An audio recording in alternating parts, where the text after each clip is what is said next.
Bonjour, bienvenue dans cette petite visite virtuelle du pôle non tissé de l'ANSET. Je m'appelle Philippe Vroman, je suis enseignant-chercheur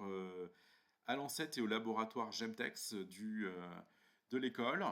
et je suis spécialiste d'une classe de matériaux qu'on appelle les non tissés. Donc je vais vous présenter très succinctement ce que sont les non tissés et puis la formation à l'école et les activités de recherche auxquelles vous pourriez éventuellement contribuer. Vous retrouvez les non tissés dans de très nombreux domaines d'application, alors que ce soit à usage unique dans l'hygiène, dans le médical, dont on parle beaucoup en ce moment, les lingettes, mais aussi sous forme de produits semi-durables à durables, en fait, hein, pour le bâtiment, l'automobile, le génie civil, la filtration, etc. Au niveau de la formation à l'école,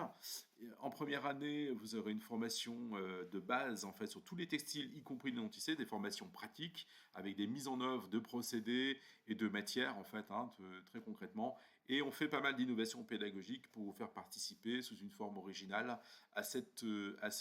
prise de connaissance de ces différents matériaux. Évidemment, des possibilités d'approfondissement dans différents types de modules tout au long des 3 années, encore une fois, où vous participez à la mise en œuvre des process, mais aussi au développement de produits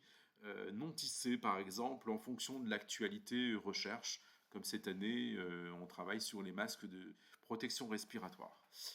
Au niveau des activités de recherche, en fait, vous bénéficiez d'un environnement assez porteur avec le laboratoire et on participe à de très nombreux projets collaboratifs dans le domaine public ou dans le domaine privé pour tout un tas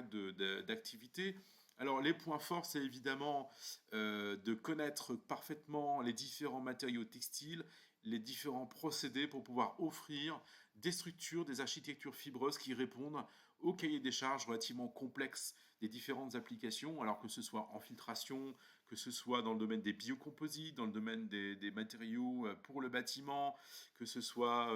dans le domaine médical avec des biomatériaux, des biocapteurs, dans le domaine de la mode, des accessoires, dans le domaine de l'architecture d'intérieur.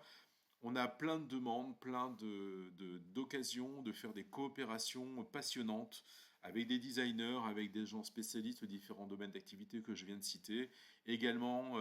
on travaille beaucoup sur les matériaux bio-inspirés, donc en s'inspirant de la nature et des concepts de la nature pour développer des matériaux durables, en tout cas avec un impact environnemental plus faible, ce qui est la clé du développement des matériaux de demain. Et voilà, j'espère avoir l'occasion avec vous, de œuvrer à ces initiatives. Je vous souhaite une bonne visite et peut-être rendez-vous bientôt au sein de notre établissement. Merci, au revoir.